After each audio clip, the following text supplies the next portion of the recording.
ओम कृष्णाय वासुदेवाय हरये परमात्मने प्रणतक्लेशनाशाय श्रीगोविन्दाय नमो नमः। गंगातरङ्गरमणीयजटाकलापं गौरीनिरन्तरविभूषितवामभागं नारायणप्रियमनङ्गमदापहारं वाराणसीपुरपतिं भज विश्वनाथं। वाराणसीपुरपतिं भज विश्वनाथम्। अत्र समेषां स्वागतं वर्तते। पूर्व पाठं स्मरामः। जैसा कि कल हम लोगों ने विचार किया था, जैसे हल वर्णों की इत संज्ञा करने वाला सूत्र हलंत्यम है, वैसे ही अच वर्णों की इत संज्ञा करने वाला सूत्र उपदेशे अजन्नासिक इति, जिसका की अर्थ हम लोगों ने किया था। उपदेश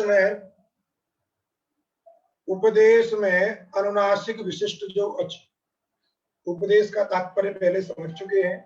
उपदेश आद्योच्चारणम, अर्थात आद्योच्चारण विषयीभूत अनुनासिकत्व गुण से विशिष्ट जो अच रहेगा उसकी इत संज्ञा होगी। इसमें न अंत विशेषण है न आदि विशेषण है, केवल अनुनासिकत्व विशिष्ट चाहिए। यदि अच अनुनासिक है और उपदेश का विषय है, उपदेश का घटक है, तो उसकी इत संज्ञा होगी। संदेह हुआ था कौन अच अनुनासिक है कौन अच अनुनासिक नहीं है, इसको कैसे जानेंगे? एक वाक्य प्रतिज्ञानुनासिक्या पाणिनिया, अर्थात एक लाइन में यदि इस वाक्य का अर्थ समझें तो यही है कि पाणिनि के द्वारा प्रोक्त जो वर्ण है वह अनुनासिक है, इस बात का ज्ञान हमको उनके व्यवहार से होगा। पाणिनि जी ने जिसको माना कि यह अनुनासिक है अच, तो वो अनुनासिक है, और यह अनुनासिक नहीं है तो वो अनुनासिक नहीं है। उसको हमें फल को देख करके, जहां जहां इत संज्ञा के जो जो फल हैं, यदि वो हो रहे हैं, वो दिख रहे हैं, तो आपको समझना है यहाँ अच इत संज्ञक है, और अन्यत्र यदि नहीं दिख रहे हैं तो वहां का अच जो है इत संज्ञक नहीं है। आज थोड़ा मेरा गला जो है खराब है, इसलिए आवाज थोड़ी कम भी आ सकती है। इसलिए कहा प्रतिज्ञानुनासिक्या पाणिनिया। पाणिनिया माने पाणिनि प्रोक्ता वर्णा, पाणिनिना प्रोक्तम पाणिनीयम, उसके बहुवचन में पाणिनिया, पाणिनि प्रोक्ता वर्णा। अनुनासिकत्ववन्तः, अनुनासिक्य गुण विशिष्टवन्तः कथम प्रतिज्ञया, अर्थात प्रतिज्ञया बोध्य, उनको उनके व्यवहार से, प्रतिज्ञा माने व्यवहार, ज्ञान, उनका जो जो कार्य है उस कार्य को देख करके अनुमान करना है। इसलिए कहा प्रतिज्ञया माने व्यवहारक ज्ञान विषयी भूता। पाणिनि प्रोक्ता वर्णा अनुनासिकत्व गुण विशिष्टा व्यवहारक ज्ञान विषयी भूता, व्यवहारेण ज्ञेया, उनको व्यवहार से समझना चाहिए। और इसको समझा करके कह दिया कि लण सूत्र में स्थित जो आकार है वो इत संज्ञक है, इसलिए उससे एक र प्रत्याहार की सिद्धि की, जिसके लिए वाक्य लिखा लण सूत्र स्थावरणेन सह उच्चार्यमाणः रीफः प्रलयोः संज्ञा।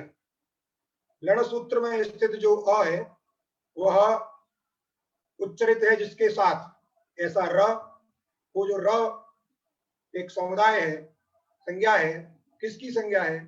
र और ल की, रेफ और लकार की संज्ञा है। ऐसा इस वाक्य का अर्थ किया था। पुनः र प्रत्याहार का प्रयोजन क्या है, तो उसी को बताने के लिए अग्रिम सूत्र था उरण रपर, जिसमें बताया था ऊ जो है री शब्द के षष्ठी एक वचन का रूप है।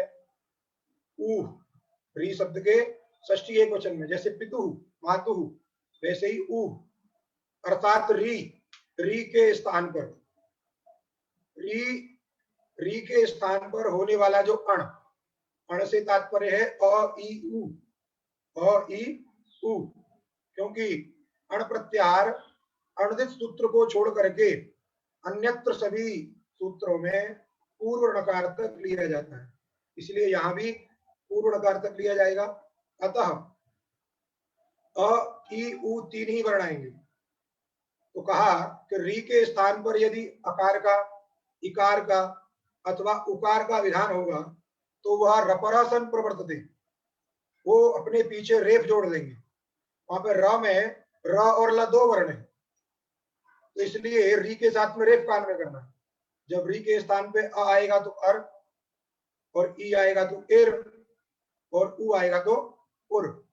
वैसे ही ली के स्थान पर अ आएगा तो अल, ई के ली के स्थान पे ई आएगा तो इल, और उ आएगा तो उल। इसलिए अर, इर, उर और अल, इल, उल, ये चीजें आपको समझनी है। और ये जो री है 30 प्रकार की ली जाएगी। ऐसा नहीं है कि हरस्वरी के स्थान पर जब होगा या दीर्घ री के स्थान पर जब होगा, क्योंकि यहाँ पे तपरकरण नहीं है। जैसे अधेगुणा के अत में तपरकरण था, वैसे उ उरण रपरा में उ के बाद में कोई तो नहीं है, यहाँ रित शब्द नहीं रखा है। जैसे आप एक सूत्र पढ़ोगे आगे, रित उत, रित उत, वहां रित में तपरकरण है, इसलिए वहां पे ह्रस्व ऋकार ही लिया जाता है, दीर्घ ऋकार नहीं लिया जाता। लेकिन यहाँ उ शब्द रखा गया है षष्ठी एक वचन में, वो सभी का बोधक है। तो री के 30 भेद हैं, इसलिए 30 प्रकार की री ली जाएगी। अर्थात 30 प्रकार की री के स्थान पर यदि अण का विधान करोगे तो वह रपर होकर के ही प्रवृत्त होगा, सीधे सीधे नहीं है। दृष्टांत में आपने देखा था कृष्णर्धि, कृष्णर्धि में कृष्ण धन रिद्धि स्थिति ऐसी है, इसमें पूर्व स्थानीय आकार, क्योंकि आदि गुणों से गुण करना है, जिसका अर्थ है अवर्ण से अच परे रहने पर पूर्व पर के स्थान पर गुण रूप एक आदेश होता है, जिसमें पूर्व स्थानी कृष्णमय नकारोत्तरवर्ती अकार, परस्थानी वृद्धि घटक ऋकार, इन दोनों के स्थान पर गुण रूप एक आदेश क्या हो। हमारे पास गुण के रूप में 3 वर्ण प्राप्त हैं, अ, ए, ओ। इन 3 में से कौन हो? ए और ओ हो नहीं सकते हैं, क्योंकि वे अपने स्थानीय को लेकर के चरितार्थ हैं, पेट भरा हुआ है। अ बाकी है, अ हो नहीं पा रहा है, क्योंकि उसके पास में एक धर्म है केवल कंठ स्थान जन्यत्व, उसके पास में मूर्धा स्थान जन्यत्व धर्म नहीं है। इसीलिए अ जो गुण है वो अपने स्थानीय को खोज रहा है, और ये जो स्थानीय है री, ये अपने आदेश को खोज रहा है। तो दोनों को नहीं मिल रहा है। एक हमारे यहाँ कहावत है, तो कु और नहीं वो कु ठोर नहीं, तो वैसे यहां भी उस अगुण को कोई मिल नहीं रहा है स्थानीय, और री को भी नहीं मिल रहा है, इसलिए एक दूसरे से दोनों संबंध बना लेते। इसलिए अ और री के स्थान पर अगुण होता है, लेकिन शर्त ये थी कि जब री के स्थान पर कोई अण आएगा तो वो रपर होके आएगा। इसलिए री के स्थान पर जो अ आया वो पीछे रेप जोड़ लिया, अर। इसलिए यहाँ गुण के रूप में प्रवृत्ति जब हुई तो अर की हुई। जब अर की हुई, अ और री के स्थान पे अर हो गया और सबको मिला दिया, तो प्रयोग बन गया आपका कृष्णर्धि, कृष्णस्त्रिद्धि। वैसे ही लरी का उदाहरण था तवलकार, तव धन लकार, यहाँ पे पूर्व स्थानी अ, पर स्थानी लरी, इन दोनों के स्थान पर गुण हुआ अ, और वो रपर हो गए, अर्थात लपर हो गए, क्योंकि र शब्द से यहाँ पे र और ल दो समझ ली, इसलिए इसमें ल जुड़ जाएगा, तो इसको कहिए लपर हो गए। री के स्थान पर गुण होगा तो रपर हो गए, और लरी के स्थान पर गुण होगा तो लपर हो गए, तो यहाँ पे हो जाएगा अल, तो बन जाएगा प्रयोग तवलकारः। जैसा कि हमने आपको दृष्टांत भी दिया था, एक न्याय बताया था रथास्वदग्धन न्याय, रथास्वदग्धन न्याय। एक राजा का रथ टूट गया, एक राजा का अश्वदग्ध हो गया है, और दोनों को वापस यदि जंगल से घर आना है तो दोनों मैत्री कर लेते हैं, वही तोकू और नहीं मोकू ठोर नहीं वाली स्थिति है। अतः कृष्णर्धि तवलकार, ये आपके 2 प्रयोग सिद्ध हो जाते हैं। इसके बाद अब अग्रिम सूत्र है लोपः शाकल्यस्य, लोपः शाकल्यस्य। अब आपको एक बात स्मरण रखनी है, जिन जिन सूत्रों में कोई ऋषि का नाम लिया जाए, जैसे साकल्य नाम के ऋषि हैं, तो ऐसे अनेक सूत्र आएंगे।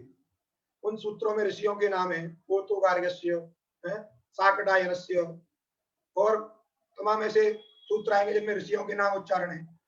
तो ऋषियों का नाम उच्चारण करने का तात्पर्य है कि ये जो कार्य हो रहा है उस ऋषि के मत में होता है, पाणिनि जी के मत में नहीं होता है।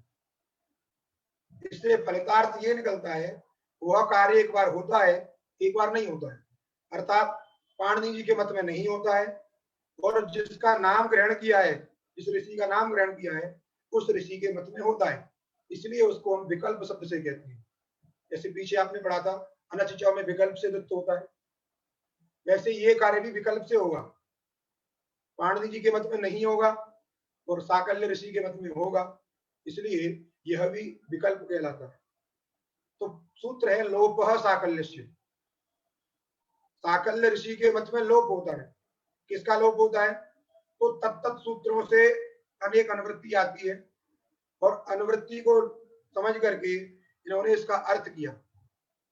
क्या अर्थ किया? कहा अवर्ण पूर्वयोः पदान्तयोः यवयोः लोपः वा अशिपरि। अवर्ण की अनुवृत्ति आई, आध गुणा से हाथ आ रहा है इधर जो है, और व्योर लघु प्रयत्न तरस से व्यो की अनुवृत्ति आती है, और भो भगो अभो अपूर्वस्य इस सूत्र से अस की अनुवृत्ति आती है, और सबको मिलाकर के अर्थ बनता है अवर्ण पूर्वयोः।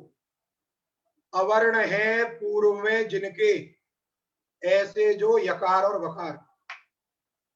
देखिए जो यवयो लिखा है उसके दो विशेषण है, य और व। य को कैसा होना चाहिए और व को कैसा होना चाहिए? तो पहला विशेषण दिया अवर्ण पूर्वयो, अर्थात यकार से पहले अवर्ण होना चाहिए, वकार से पहले भी अवर्ण होना चाहिए। अवर्ण पूर्वक यकार और अवर्ण पूर्वक जो वकार, अवर्ण पूर्वयो यवयो। और दूसरा विशेषण पदान्तयो। पदान्तयो माने पदस्य अंतयो। पद माने सुप्तिगंतम पदम, सुबंत और तिगंत की पद संज्ञा होती है। उस पद का अंतिम भाग, अंतिम वर्ण, अंतिम अवयव यदि यकार और वकार है तो। इसलिए इस यवयों के दो विशेषण हैं, एक पदांत और दूसरा अवर्ण पूर्वकत्व। तो यकार यदि अवर्ण पूर्वक है और पद का चरमावयव है, चरमावयव माने अंतिम वर्ण, इसलिए पदांत कह रहे हैं उसको। पदांत यकार और अवर्ण पूर्वक जो अकार है, अवर्ण पूर्वक जो यकार है, उस यकार का लोप होगा। निमित्त क्या चाहिए? अस्परि रहते। अकार आदि शांत समुदाय तत्त घटक वर्ण को यदि उत्तर में है तो उस यकार का लोप हो जाएगा। यदि ऐसा ही वकार भी है अवर्ण पूर्वक और पदांत में, माने पद का अंतावयव, तो उस वकार का भी लोप होगा अस के परि रहते। अब दृष्टांत में समझेंगे आगे जब दृष्टांत आएगा। तो अर्थ समझिए, अवर्ण पूर्वयो हो यवयो, अवर्ण है पूर्व में जिनके, ऐसे जो यकार वकार, एक विशेषण।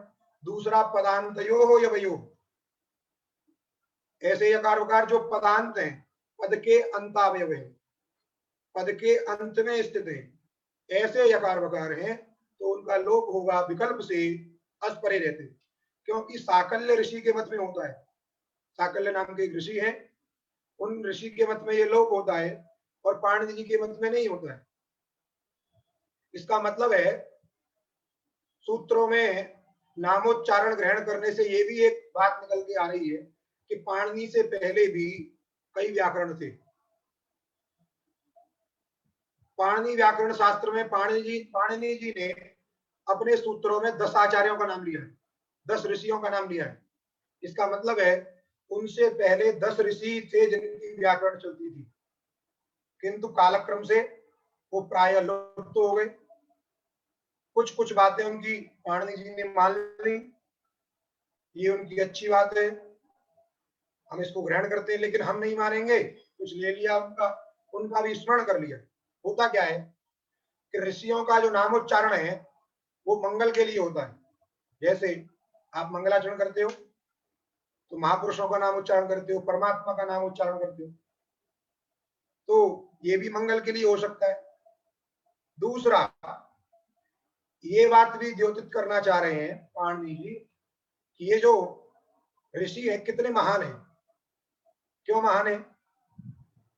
पाणिनि जी ने हमारा नाम क्यों नहीं लिया, आपका नाम क्यों नहीं लिया? क्योंकि हम लोग महान नहीं है, हमारी इतनी तपश्चर्या नहीं है। तो इस बात, जब पाणिनि जी ने उन ऋषियों का नाम ग्रहण किया, इसका मतलब है वे अत्यंत तपस्पूत थे, अत्यंत तपस्या करने वाले थे, इसलिए वे धन्य हैं। वे ऋषि कैसे हैं? धन्य हैं। क्यों? क्योंकि अत्यंत तपश्चर्या करते हैं।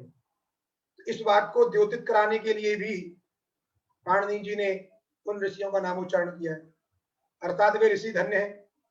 अथवा ये भी कह सकते हैं उन ऋषियों का नामोच्चारण करने से ये व्याकरण भी धन्य हो गया। दोनों चीजें, वे ऋषि भी धन्य हैं जिनका नाम जो है व्याकरण शास्त्र में गृहीत है, और ये व्याकरण शास्त्र भी धन्य है जिसमें उन ऋषियों का नाम उच्चारण किया जा रहा है। जैसे आप कहते हो, आपके घर पे कोई आता है, अरे हम धन्य हो गए, आप आए और हम धन्य हो गए, यानी आप उनकी महिमा को, उनकी वो कितने प्रसिद्ध हैं, कितने अच्छे हैं, कितने तपस्पूत हैं, इस बात को द्योतित करना चाहते हो, हम धन्य हो गए। क्या धन्य हो गए? इसका मतलब है कि आप बड़े तपश्चर्या करने वाले हैं, आप सत्पुरुष हैं, इस बात को बताना चाहते हैं। और जब कोई कहता है अरे ये आ गया, दिमाग खराब हो गया, इसका मतलब है वह तपस्पूत नहीं है, वह आपको परेशान करता है, उसने तपश्चर्या नहीं करता, इसलिए उससे परेशान हो जाते हैं।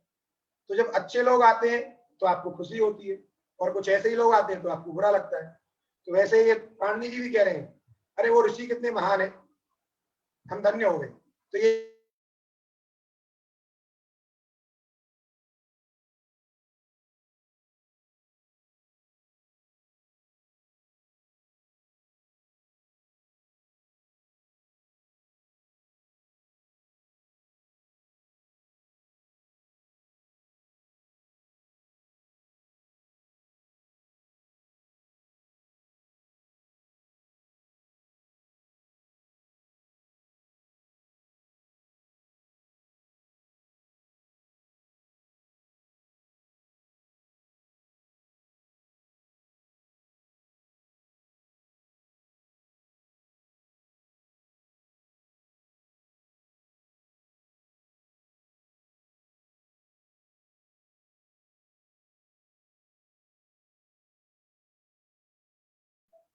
हाँ, जैसे आप लोग कहते हो कि मंदिर में आपके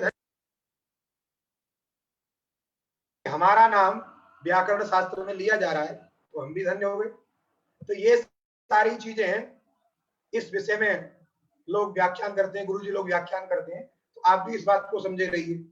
और निर्देश ये है कि पाणिनि जी से पहले भी कई प्रकार के व्याकरण थे, और उन बातों को जो लोक में प्रयुक्त होती हैं, अर्थात जैसे कहीं कहीं लोक में यकार लोप घटित प्रयोग भी होता है, और यकार का उच्चारण सहित भी प्रयोग होता है, दोनों तरह के प्रयोग होते हैं। जैसे आगे प्रयोग जो आ रहा है हर इह, ये भी प्रयोग होता है, और हर यह, ये भी प्रयोग होता है। यकार घटित और यकार रहित दोनों प्रयोग होते हैं। तो दोनों प्रयोग कब सिद्ध होंगे? जब जो ऋषि कहता हो यकार का लोप होता है तो उसकी बात को रखना पड़ेगा, तभी तो यकार रहित प्रयोग होगा, क्योंकि पाणिनि जी तो लोप करते नहीं। तो पाणिनि जी के अनुसार तो केवल एक ही प्रयोग होगा, हर इह, हर ये प्रयोग नहीं हो पाएगा, लेकिन लोक में होता है। तो लोक में जो प्रयुक्त शब्द हैं उन्हीं शब्दों को सिद्ध करने के लिए व्याकरण बनाया गया है।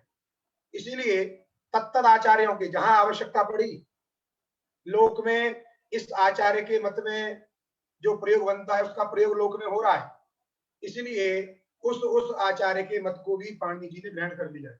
ये सारे रहस्य इन संदर्भों में आप देखेंगे जहां जहां ऋषियों का नाम उच्चारण किया गया है। तो सूत्र का अर्थ हो गया अवर्ण पूर्वयो पदांतयो, दोनों विशेषण पहले रख दिए, अवर्ण पूर्वयो पदान्तयोः यवयोः लोपः वा असिपरे, विकल्प से लोप होगा अस्परे रहते। पुनः एक सूत्र आ रहा है पूर्वत्रा सिद्धम। पूर्वत्रा सिद्धम की यहाँ आवश्यकता क्या है, इस बात को हमको समझने के लिए पहले प्रयोग सिद्धि में जाना होगा। प्रयोग सिद्धि कैसे है, जैसे आप प्रयोग रखिए हरे धन इह, हरे धन इह, हे हरे, हे हरे संबोधन का रूप है, हे हरे इह, और कोई क्रिया जोड़ दीजिए इह आगच्छ, हे भगवान विष्णु, हे हरि यहाँ आइए। तो हे हरे इह, इस स्थिति में क्या है, हरे धन इह, यहां पर जो ए है उस ए को हुआ अय आदेश, एचो वया यावह, सूत्र भी आपने पढ़ा था, एचो को क्रम से अयादि आदेश होते हैं। तो हरे में जो ए है उसको हो गया अय, उसको हो गया अय, तो बन गया हर, रे फल हो गया हर अय इह, हर अय इह। ध्यान दीजिए, अब सूत्र लगाया हमने लोपः साकल्यस्य, क्या लगाया, लोपः साकल्यस्य, अवर्ण पूर्वयोः पदान्तयोः, अवर्ण है पूर्व में जिसके ऐसा जो यकार अथवा वकार। तो प्रकृति स्थल में देखिए स्थिति है हर अय इह, इसमें जो य है इसके पहले अ है, अय में अ, तो ये जो य है यह अवर्ण पूर्वक है, अवर्ण पूर्वक यकार, एक विशेषण चला गया। दूसरा विशेषण था पदांत, ये पदांत कैसे, ध्यान दीजिए, स्थिति हरे ऐसी थी, हरे ये पद था, क्यों पद था, सुप्तिगंतम पदम, सुगंत और तिगंत की पद संज्ञा होती है। तो यहाँ पे यद्यपि संबोधन में विभक्ति का लुक हो जाता है, लेकिन ये क्या है, पद है, पद रहता है, यह शिष्य देश लुप्तमानता विधाई, इसलिए सुबंत होने से पद है हरे, पद है। उस पद का अंतावयव कौन था, पद का अंतावयव ए, हरे, उस ए के स्थान पर क्या हुआ है, अय, इसीलिए ये जो अय है माने पूरा हर अय, ये भी क्या हुआ, पद हुआ, हर अय, हर अय, इसको हम बोल सकते हैं हर अय। अलग अलग इसलिए रख रहे थे आपको अकार भी स्पष्ट दिखाई देता रहे। ए पदांत था, उसके स्थान पर जो अय आदेश हुआ वो भी पद का अंतावयव है, इसलिए यह पद के अंत में है, इसलिए पदांत है। ध्यान दीजिए पुनः, हरे में जो ए है वह ए पद का अंतावयव है और उसी ए के स्थान पर अय आदेश हुआ है, इसलिए पूरा जो समुदाय है हर अय, ये समुदाय भी पद है और उस पद का अंतावयव यह, इसलिए यह जो है पदांत है। इसलिए यह में दो विशेषण हो गए, अवर्ण पूर्वक भी है और पदांत भी है। इसलिए इस प्रकार का जो आकार है इसका लोप होगा विकल्प से, कब, अस्परे हो। तो अस्परे क्या है, इह घटक ई, इह जो विच्छेद हमने किया है, आप जिसको विच्छेद कहते हैं, वो ई जो है अस है, उस अस के परे रहते उस य का लोप हो जाएगा। जब लोप हो गया तो क्या बच गया, हर इह, स्थिति हो गई हर इह। ऐसा प्रयोग जब बना तो आपके दिमाग में आएगा यहाँ पे आद गुणा से गुण होना चाहिए, आद गुणा से गुण होना चाहिए, सूत्र की प्राप्ति है। कैसे, आद गुणा का अर्थ है अवर्ण से अच परे रहने पर पूर्व पर के स्थान पर गुण रूप एक आदेश होता है। तो अवर्ण कौन है, हर में रेपोत्तरवर्ती आकार अवर्ण, उससे उत्तर अच कौन हो गया, इह घटक इकार, इन पूर्व पर के स्थान पर गुण हो, तो यदि गुण हो जाएगा तो कुछ दूसरा ही रूप बनने लगेगा। अ और ई के स्थान पर यदि गुण हो गया ए तो हरेह ऐसा प्रयोग बनने लगेगा, जबकि हरेह ये प्रयोग लोक में नहीं होता है।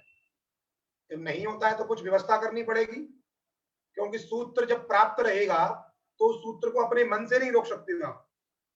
जैसे कोई नियम बनाया जाता है तो उस नियम को आप अपने मन से तोड़ नहीं सकते हो, भले ही उसमें संविधान संशोधन करके कुछ और अपवाद जोड़ दिया जाए, ऐसा करने पर माफ कर दिया जाएगा। किंतु वैसे यहां भी व्याकरण शास्त्र में सूत्र की प्राप्ति है तो उस सूत्र को रोकने के लिए या तो कोई व्यवस्था करनी पड़ेगी, अर्थात कोई दूसरा सूत्र बनाना पड़ेगा, कोई नियम बनाना पड़ेगा जिससे वह रुके, नहीं तो दुनिया की कोई भी ताकत इस सूत्र को नहीं रोक सकती है। जैसे पहले ऋषियों के पास में ऐसा चमत्कार होता था, अस्त्र छोड़ भी देते थे तो भी उनके पास में सामर्थ्य होता था, उसे रोक लेते थे। लेकिन आजकल का जो विज्ञान है, उसने अगर छोड़ दिया अस्त्र तो रोक नहीं सकते हैं, उनके पास ये सामर्थ्य नहीं। इसलिए वैशिष्ट है ऋषियों में, ऋषि ब्रह्मास्त्र छोड़ भी देते थे और रोक भी लेते थे, कोई अस्त्र छोड़ दिया उसे रोक भी लेते थे। लेकिन आज कोई परमाणु बम छोड़ दे तो अगर निकल गया वो तो रोक नहीं सकता है उसको, फिर दूसरे बम से उड़ाइए बात अलग है, लेकिन उसको रोक नहीं सकते हो। जैसे आप कहते हो सोशल मीडिया पे कोई फोटो आपने डाल दिया, जब डाला और ओके कर दिया तो सीधा उसको वो बाद में डिलीट करते रहिए आप, लेकिन जब तक किसी ने देख लिया तो देख लिया, काम हो गया उसका। वैसे ही है, तो यहाँ पर भी प्राप्ति है, आदिगुण सूत्र की प्राप्ति है, तो उसको रोकेंगे कैसे, वो ना लगे। तो उसी को व्यवस्था करने के लिए ये सूत्र यहाँ पे प्रकृति में दिया गया है, पूर्वत्रा शुद्धम। अब समझिए कैसे रोकेगा, इसके विषय को, गंभीर विषय को समझिए। पूर्वत्रा शुद्धम क्या है, कितने पद हैं सूत्र में, पहले देखिए तो दो पद आपको दिखाई देंगे, पूर्वत्र और असिद्धम। आप हमारी बात सुनिए बस केवल, अभी इसको किताब में देखने की आवश्यकता नहीं है, अभी अर्थ बन जाएगा अपने आप। पूर्वत्र और असिद्धम दो पद हैं इसमें। पूर्वत्र शब्द का अर्थ है पूर्वस्मिन इति पूर्वत्र। जब आप तद्धित पढ़ेंगे उसमें त्रल प्रत्यय होता है, सप्तम पद से त्रल प्रत्यय होकर के यत्र तत्र बहुत्र है, वैसे ही पूर्वत्र। तो पूर्वत्र शब्द का अर्थ है पूर्वस्मिन। तो पूर्वत्र जो शब्द है अव्यय है, अव्यय। त्रल प्रत्यांत जो शब्द होते हैं उनको अव्यय बोलते हैं। और कैसा अव्यय है ये, अधिकरण शक्ति प्रधान अव्यय। जैसे उच्चैरुदात्तः, नीचैरनुदात्तः, इन सूत्रों में हमने बताया था उच्चैस जो शब्द है वह अधिकरण शक्ति प्रधान अव्यय है, जिसका अर्थ है ऊर्ध्वभागे, इसका अर्थ था ऊर्ध्वभागे। तो वैसे ही ये जो पूर्वत्र शब्द है ये भी अधिकरण शक्ति प्रधान अव्यय है, ये भी जो है अधिकरण शक्ति प्रधान अव्यय है। इसलिए पूर्वत्र माने पूर्वस्मिन, पूर्वस्मिन। अधिकरण शक्ति प्रधान हमने कहा तो अधिकरण जो है कारक है, कारक माने किसी न किसी क्रिया का निष्पादक है। जो कारक होता है वह किसी न किसी क्रिया का निष्पादक होता है, अर्थात वो कोई ना कोई क्रिया करता है। यदि वो क्रिया नहीं करता है तो वो कारक नहीं है।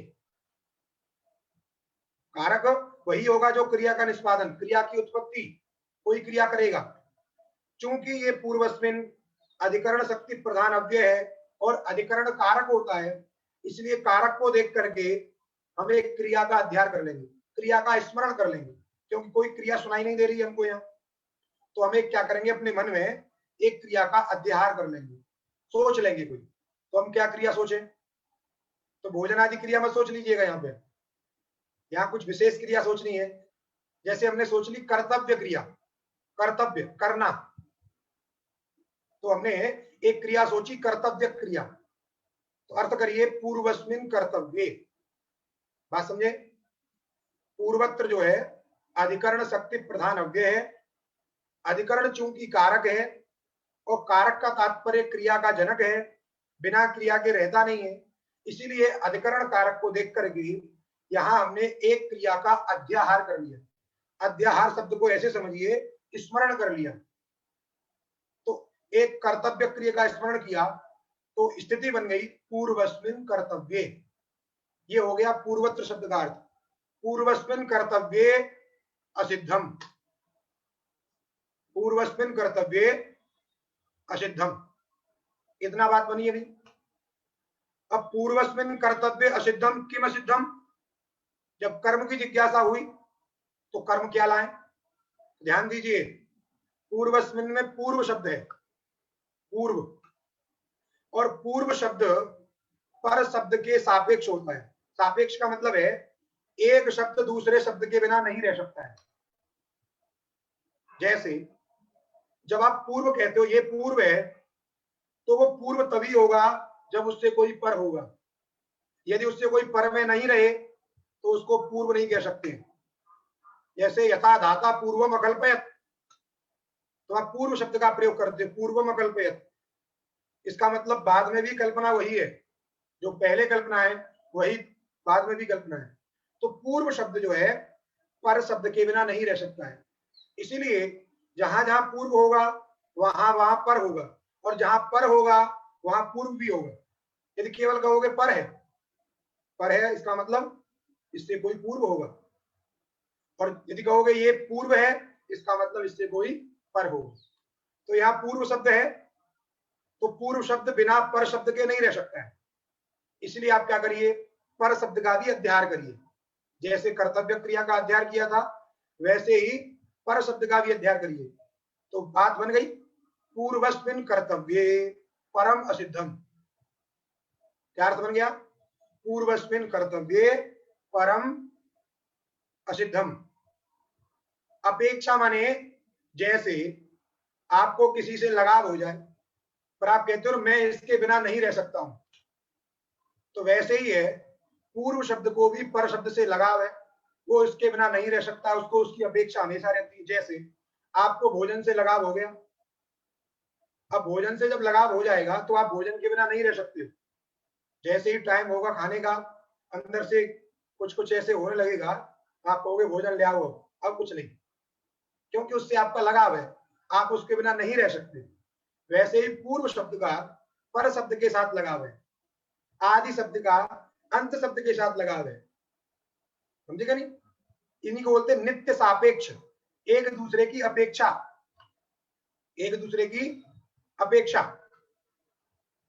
ये इसी को सापेक्ष कहा जाता है। इसलिए सापेक्ष होने के कारण पर का अध्ययन कर लिया हमने, पर शब्द का स्मरण कर लिया, तो एक वाक्य बन गया पूर्वस्मिन कर्तव्ये परम असिद्धम।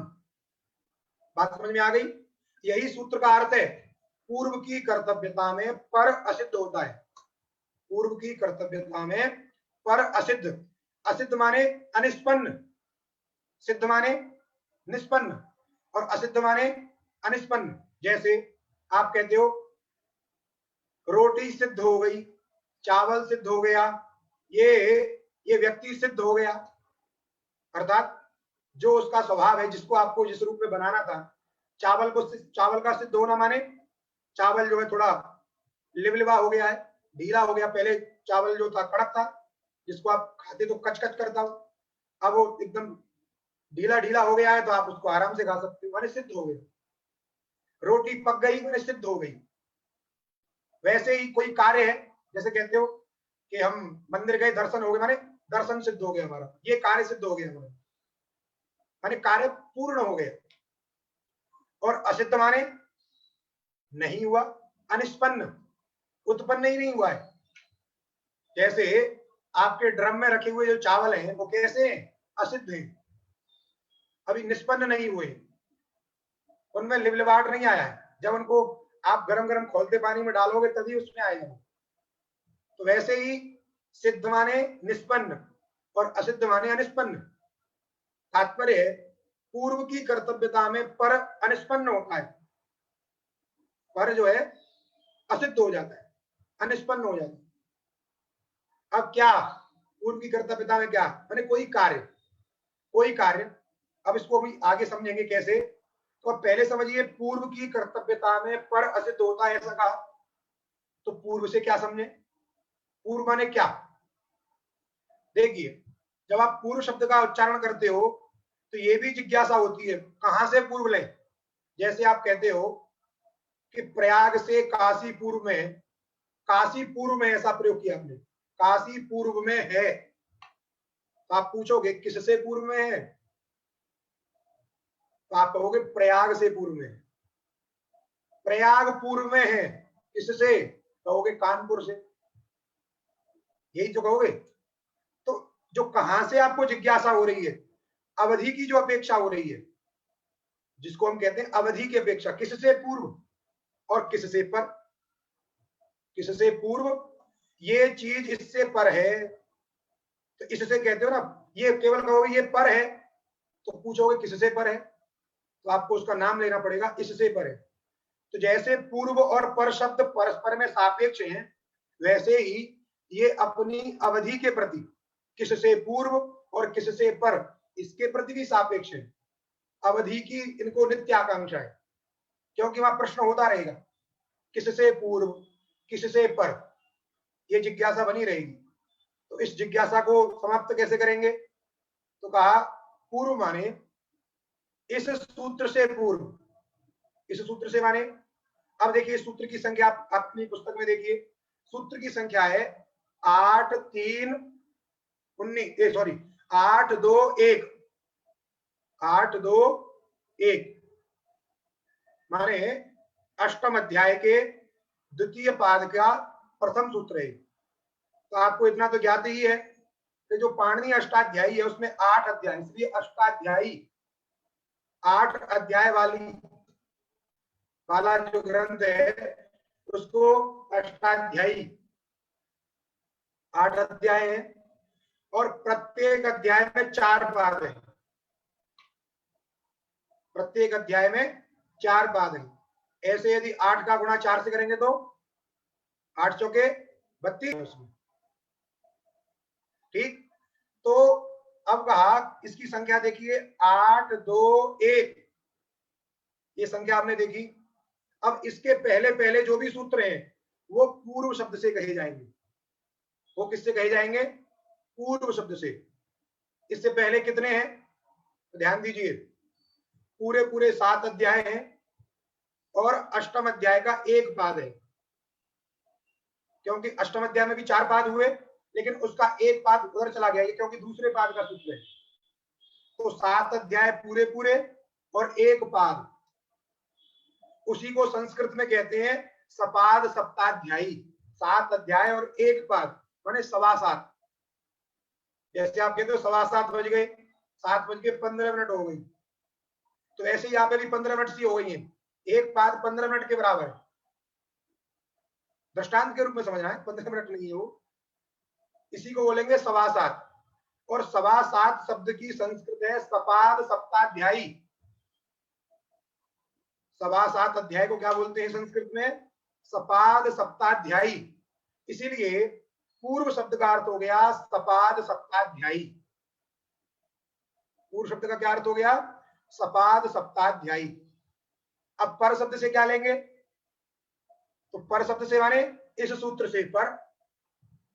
इसका मतलब ये 8 2 1 का है, तो 8 2 2 से लेकर के 8वें अध्याय के चतुर्थ पाद के अंतिम सूत्र अ तक कितने पाद हैं? वो 3 पाद हैं। उन 3 पादों को संस्कृत में क्या बोलते हैं? त्रिपादी। त्रयाणाम पादानाम समाहार है त्रिपादी। इसीलिए पर शब्द का अर्थ हो गया त्रिपादी और पूर्व शब्द का अर्थ हो गया सपाद सप्ताध्यायी।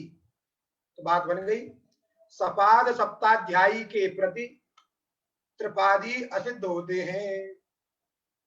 बात समझ में आई? सपाद सप्ताध्यायी के प्रति त्रिपादी असिद्ध होते हैं। तो सपाद सप्ताध्यायी क्या चीज है? माने उन 7.25 अध्यायों में सूत्र ही तो पढ़े गए। पाणिनि जी ने 8 अध्यायों में सूत्र पढ़े हैं। इसका मतलब है जो सपाद सप्ताध्यायी सूत्र हैं उनके प्रति जो त्रिपादी सूत्र हैं वो असिद्ध होते हैं। और यही सूत्र का अर्थ है सपाद सप्ताध्यायी प्रति त्रिपाद्य सिद्धा। सपाद सप्ताध्यायी शास्त्र के प्रति, शास्त्र और सूत्र एक ही चीज है। जब हम यहाँ शास्त्र शब्द का प्रयोग करते हैं तो आप 6 शास्त्र मत समझ लीजिएगा। शास्त्र माने सूत्र, शास्त्र माने सूत्र, क्योंकि शासन करणत्व तो उनके अंदर है। इसलिए सपाद सप्ताध्यायिष्ठ जो सूत्र हैं, 7.25 अध्याय के अंदर आने वाले जो सूत्र हैं, उन सूत्रों के प्रति त्रिपादी सूत्र सिद्ध होते हैं। उन सूत्रों के प्रति त्रिपादी सूत्र सिद्ध होते हैं। अर्थात यदि पहले किसी त्रिपादी सूत्र से कार्य कर दिया गया हो और कार्य करने के बाद में यदि वहां सपादी सूत्र की प्राप्ति हो जाए, तो सपादी सूत्र की प्राप्ति को देख करके जो त्रिपादी के द्वारा किया गया कार्य है वह असिद्ध हो जाता है, अर्थात वो अनिष्पन्न की तरह रहता है, माने वो हुआ ही नहीं था, ऐसा समझिए। प्रकृति में समझिए स्थिति क्या बन गई थी आपकी, हर इह, यही स्थिति बनी थी, हर इह। यहां पर आद गुण से गुण प्राप्त है, अवर्ण से अच परे रहने के कारण। यदि गुण हो जाएगा तो कोई भिन्न रूप बन जाएगा। तब कहा ये जो पूर्वत्र सिद्धम सूत्र ये कहेगा सपादी सूत्रों के प्रति त्रिपादी सूत्र सिद्ध होते हैं। ध्यान दीजिए, जो आदगुणा सूत्र है वह सपादी सूत्र है। क्यों सूत्र है? देखिए, छठवें अध्याय के प्रथम पाद का 87वां सूत्र है, 87। इसलिए क्या सूत्र है वो? सपाद सप्ताध्यायिष्ट सूत्र है। और लोप साकल्य से जो सूत्र है वह अष्टम अध्याय के तृतीय पाद का 19वां सूत्र है।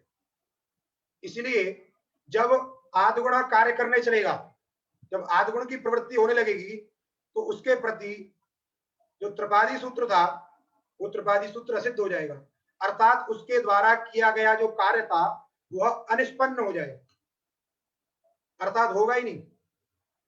उसने क्या किया था? यह का लोप किया था। ध्यान दीजिए, लोप साकल्य सूत्र के द्वारा क्या किया था? यह का लोप किया गया था, तो वो अनिष्पन्न हो गया। अनिष्पन्न माने अपनी पूर्व स्थिति में आ गया, अर्थात उस यह का लोप हुआ ही नहीं, ऐसा लग रहा है। उस यह का लोप हुआ ही नहीं। जब यह का लोप ही नहीं हुआ तो अब अवर्ण से अच परे नहीं मिलेगा, क्योंकि मध्य में यह का विधान हो जाएगा। जब यह का विधान होगा तो आद गुणों से गुण नहीं होगा।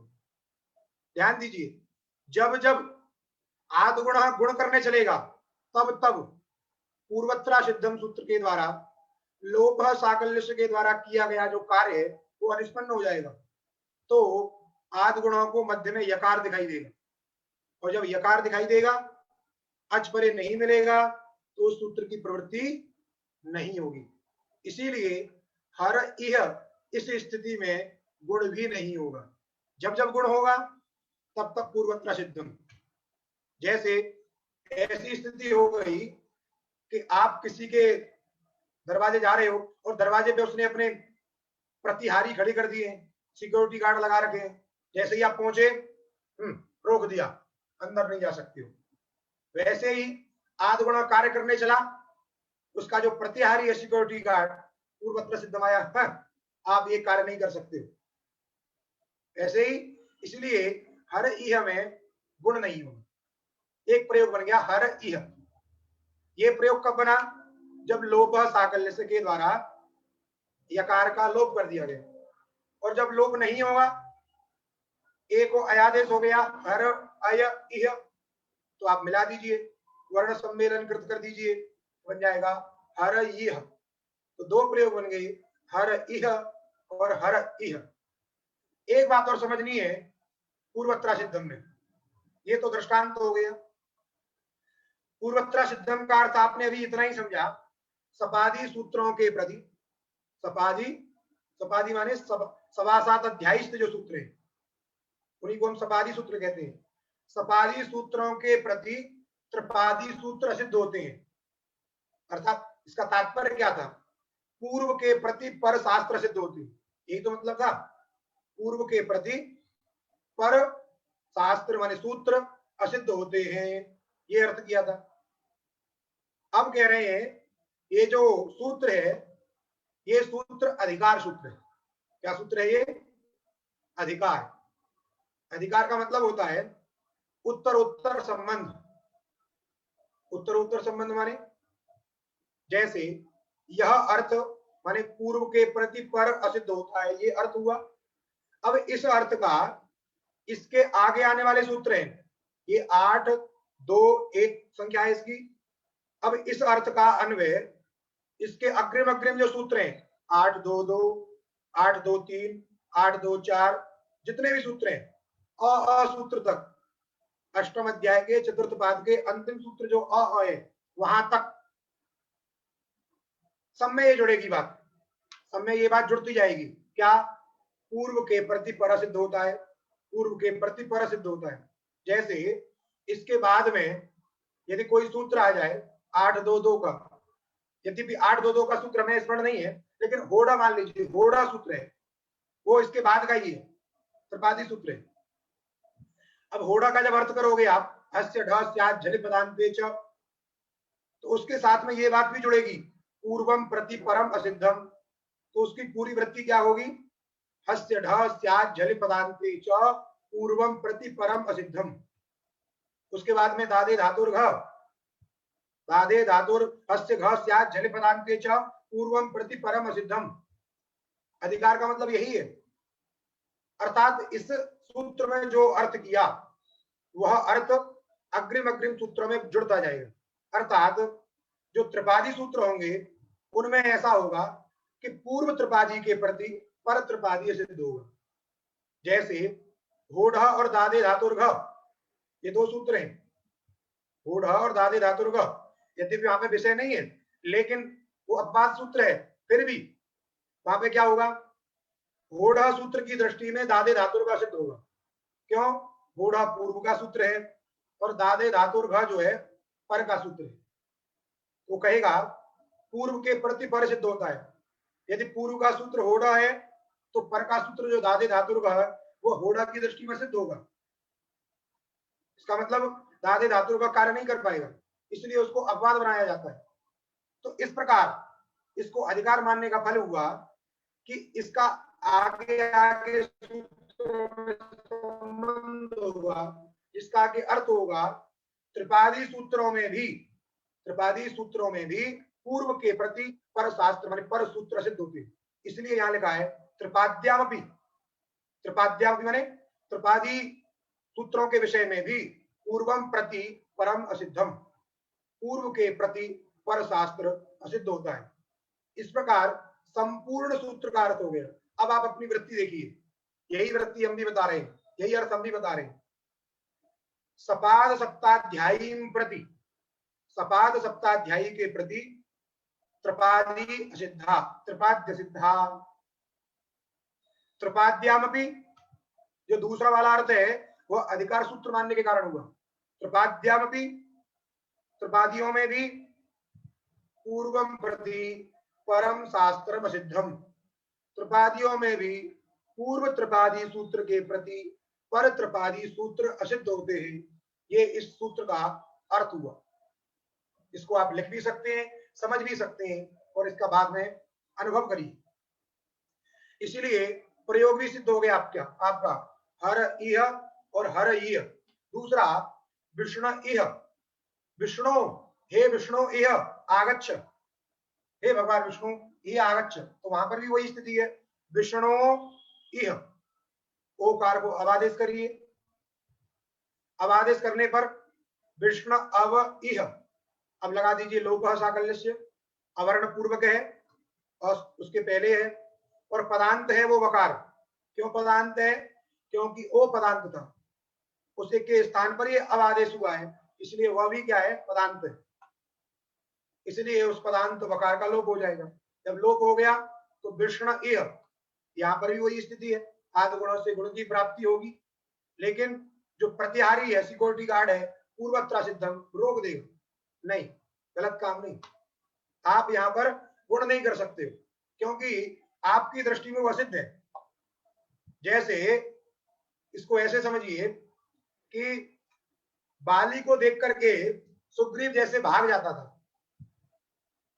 अपना राज्य वाज्य छोड़ के सब भाग जाता था, वैसे ही सपादी सूत्र को देख करके त्रिपादी सूत्र अपना छोड़ के भाग जाते हैं, अपने काम को छोड़ के भाग जाते हैं। अर्थात उन्होंने जो काम किया वो काम दिखता ही नहीं, तो जब भाग जाएगा तो उसको मध्य में वकार दिखाई देगा। इसीलिए विष्णु ही या विष्णुवी इत्यादि में वहां पर भी गुण नहीं होगा, तो दो प्रयोग वहां भी बन जाएंगे, विष्णु इह, और जब लोप साकल्य से लोप नहीं होगा तो प्रयोग बन जाएगा विष्णुविह। इसके पश्चात एक विशेष सूत्र है ये, पाणिनि जी के अष्टाध्यायी का सबसे पहला सूत्र है वृद्धिरादैच।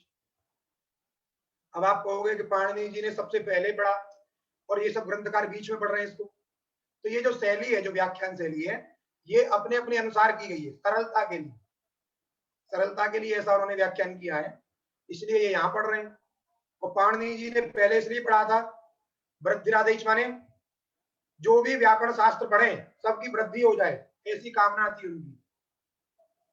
पाणिनि जी की ये कामना थी कि जो भी व्याकरण इस अष्टाध्यायी को पढ़े उसकी वृद्धि हो जाए, बढ़ जाए, वो उसका नाम हो जाए।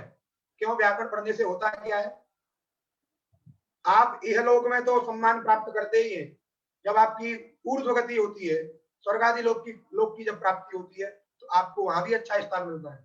यहां तक कि कहा गया है कि व्याकरण पढ़ने वाले के माता पिता जब स्वर्ग में जाते हैं तो वहां पर उनको उच्च अग्र स्थान मिलता है।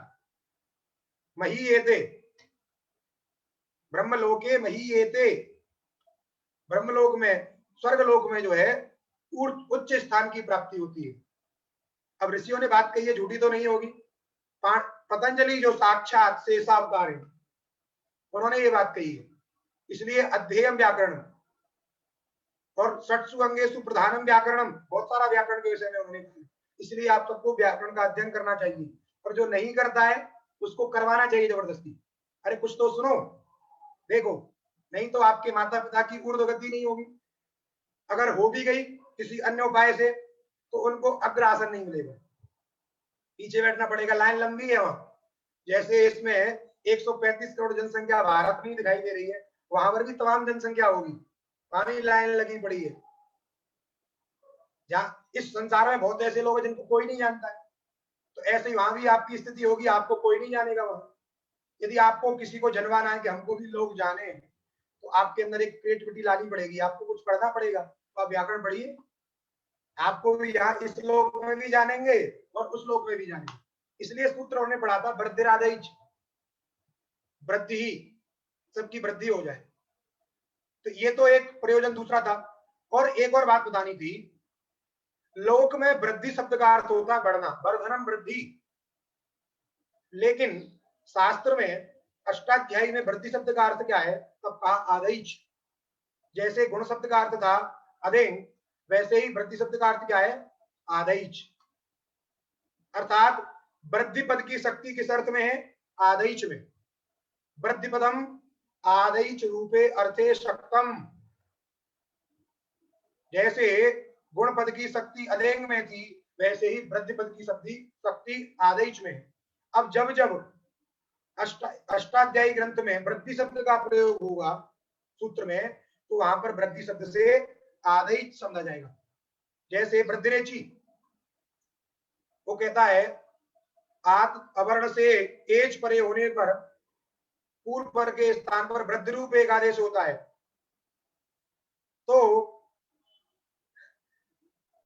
कुछ कोई लिख रहा है इसलिए मुझे हंसी आ रही थी। तो अवर्ण से एज परे होने पर पूर्व पर के स्थान पर वृद्धि रूप एक आदेश होता है, ऐसा वो कहता है। तो वहां वृद्धि से आदैच समझना है, अर्थात आदैच होता है। अब क्या है आदैच? अब आदैच में समझिए, आत च एच च अनयोः समाहार आदैच, बात समझ गए? जैसे अदेंग में था अत और एंग, अत च एंग च, अदेंग, वैसे ही आत च एच च इति आदैच। अर्थात आत्मा ने दीर्घ आकार, ध्यान दीजिए, दीर्घ आकार हम बोल रहे हैं, आत्मा ने दीर्घ आकार।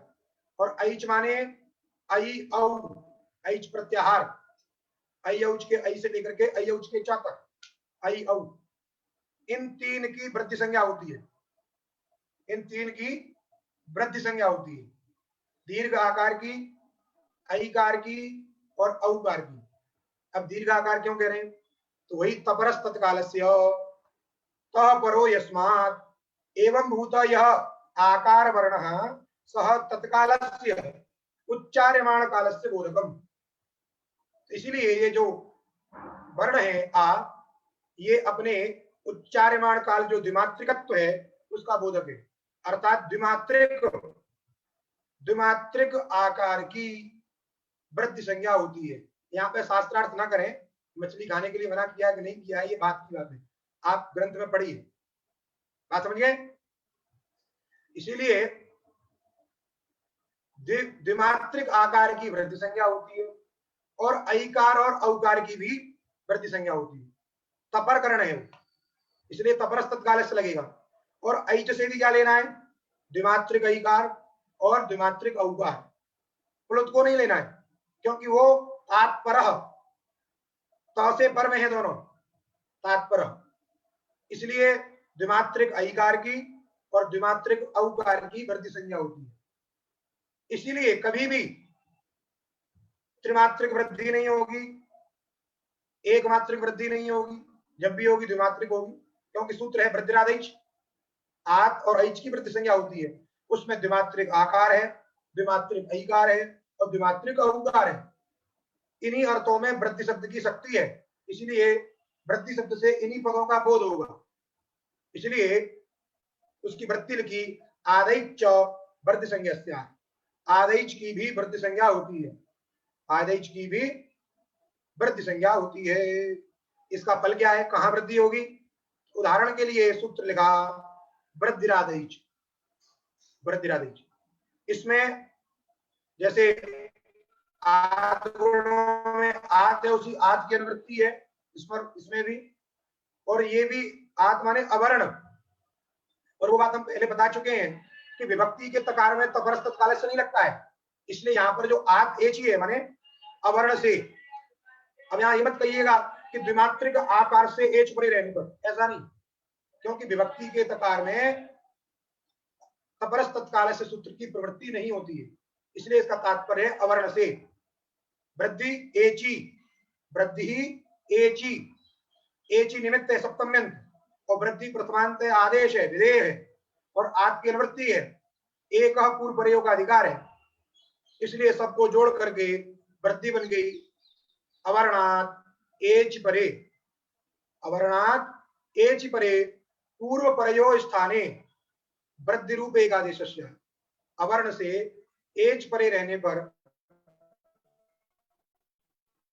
पूर्व पर के स्थान पर वृद्धि रूप एकादेश हो। तो ऐ औ, ऐच और एच दोनों में अंतर है।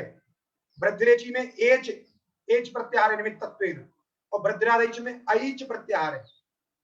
एच में 4 वर्ण है और ऐच में 2 वर्ण है, ध्यान रखिएगा। इसलिए वृत्ति लिखी है आत एच परे वृद्धि एकादेश। इन्होंने पूरी वृत्ति नहीं लिखी है, पूर्व प्रयोग इत्यादि नहीं लिखा है, लेकिन इसका तात्पर्य यही है। अवर्णात, जैसे आद गुणों में है अवर्णात अच परे पूर्व प्रयोग स्थाने, वैसे ये भी है अवर्णात एच परे पूर्व प्रयोग स्थाने वृद्धि रूप एकादेश। ध्यान दीजिए,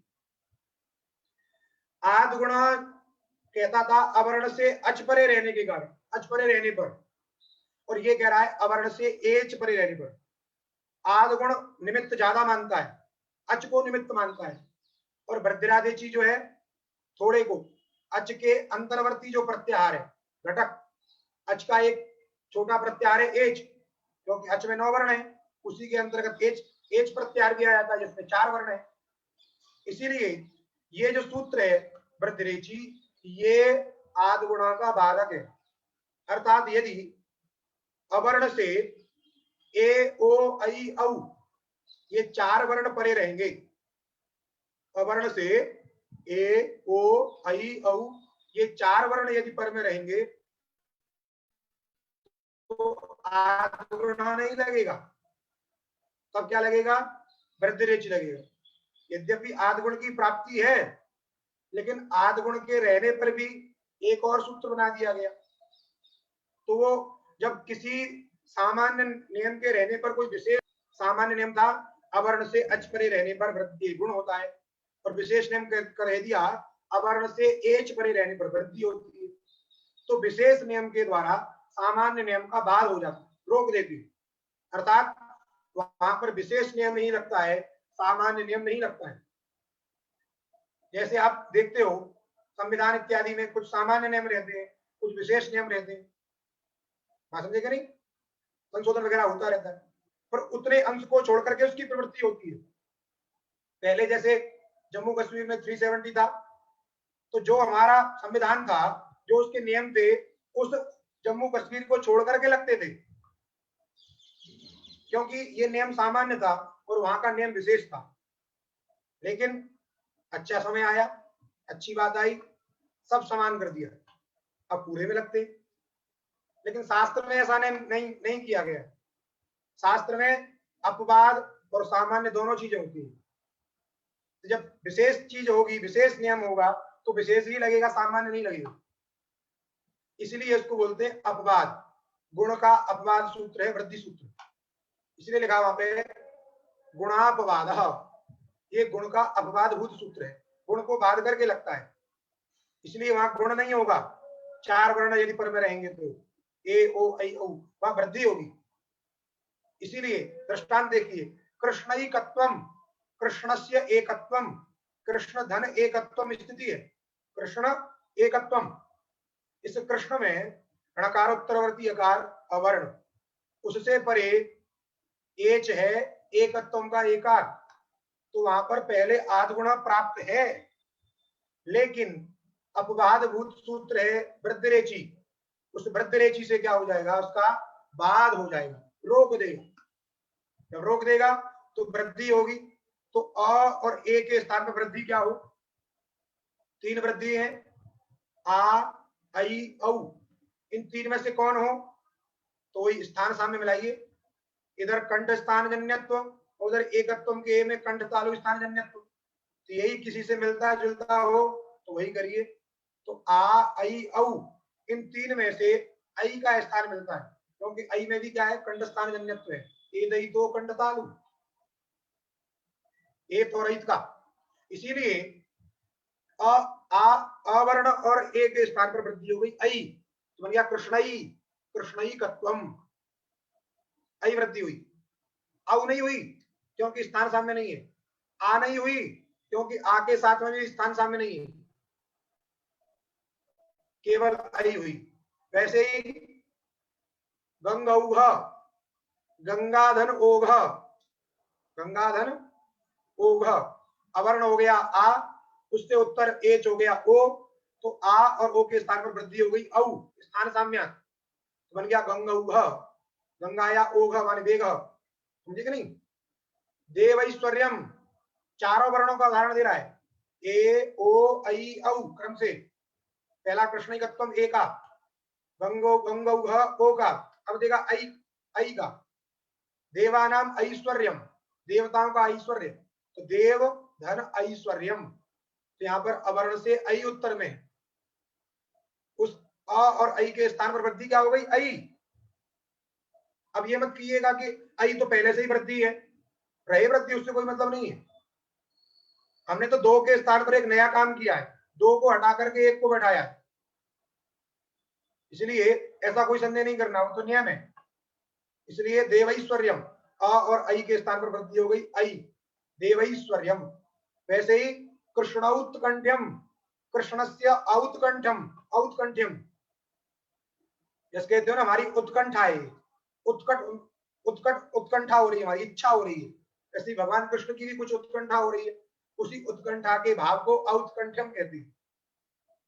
तो कृष्ण कृष्ण औत्कंठ्यम, अवर्ण से औ उत्तर में है, इसलिए अ और औ के स्थान पर वृद्धि हो गई औ, तो बन गया कृष्णौत्कंठ्यम। तो 4 प्रयोग आपके बन गए, कृष्णैकत्वम, गंगौघ, देवैश्वर्यम और कृष्णौत्कंठ्यम। इन चारों का अर्थ भी आप देख लीजिए। कृष्ण का एकत्व, क्योंकि भगवान परमात्मा जो कृष्ण है वह एक है, इसलिए कृष्ण से एकत्वम, कृष्णगतम एकत्वम। गंगा का ओघ माने गंगा का वेग, गंगा जल जो बह रहा है, आजकल गंगा जी बाढ़ आई हुई है तो कितनी तेजी से बह रहा है, तो जो वेग है उसी को ओघ कहते हैं, गंगाया ओघ। देवानाम ऐश्वर्यम, देवताओं का जो ऐश्वर्य है, ऐश्वर्य माने उनकी जो सिद्धियां हैं, अष्टैश्वर्य बोलते हैं उनको। और भगवान कृष्ण की जो उत्कंठा का भाव है उसको कृष्णौत्कंठ्यम। इस प्रकार आज का पाठ यहीं पर समाप्त होता है। और कोई छोटा मोटा प्रश्न हो तो वो लोग पूछ सकते हैं, वैसे हमारा आज गला थोड़ा सा सही नहीं है।